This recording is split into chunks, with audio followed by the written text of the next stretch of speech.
que a gente vai ver hoje aqui? Eu montei um pequeno projeto utilizando Polar, Arrow, Python, né?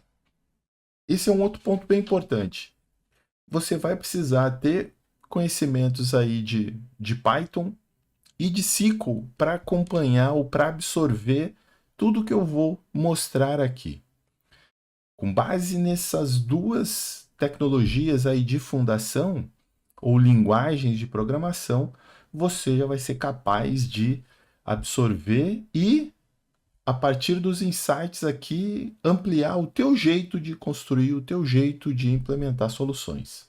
Se você observar aqui nessa imagem, o core aqui, eu estou usando o PyIceberg. Mas o que é o PyIceberg? Então aí eu vou voltar um pouquinho ao projeto raiz, ao projeto base dele. O PyIceberg ele é a implementação para Python da especificação Iceberg, que é um formato aberto de tabela para dados analíticos, né? Ou seja, ele se apoia em arquivos como Orc e Parquet para criar uma visão de banco de dados sobre esses arquivos e, com isso, facilitar a gestão de dados.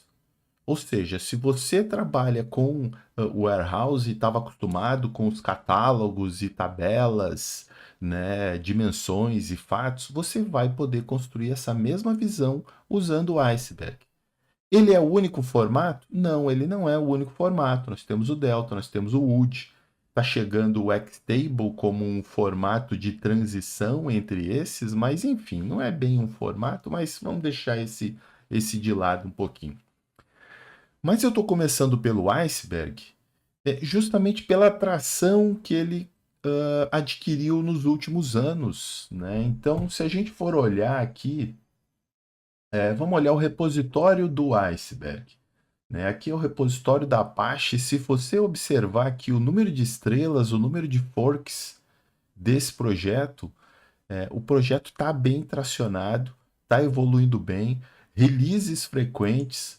Vamos dar uma olhadinha aqui na lista de releases dele.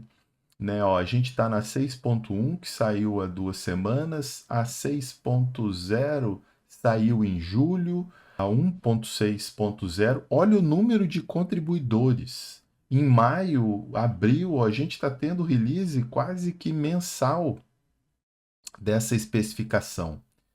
Né? A atração dela está muito grande.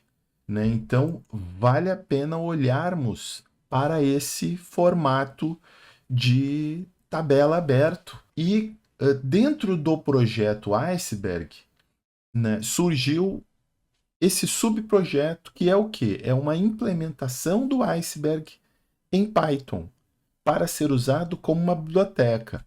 Em geral, essas soluções elas possuem esses grandes formatos, eles são feitos para soluções de larga escala. Então, em geral, eles têm integrações ali com Spark, Flink, Hive, Trino, são coisas, plataformas que nem sempre você vai utilizar em todas as soluções.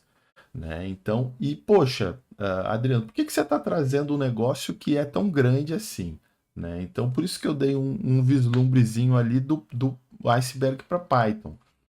Um dos conceitos, uma das principais vantagens ou oportunidades que se abre quando se aplica conceitos de arquitetura de dados moderno é o desacoplamento das camadas processamento, consulta, armazenamento e catálogo de dados. Conforme essas camadas estão separadas, abriu-se a possibilidade dos projetos implementarem as especificações de formato de tabela para ficar independente da plataforma de processamento. E foi exatamente isso que o Iceberg fez.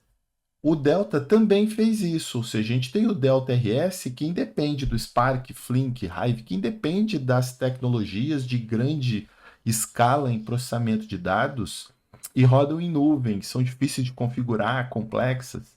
Né? Então, a arquitetura de dados moderna ela é simples, flexível e escalável.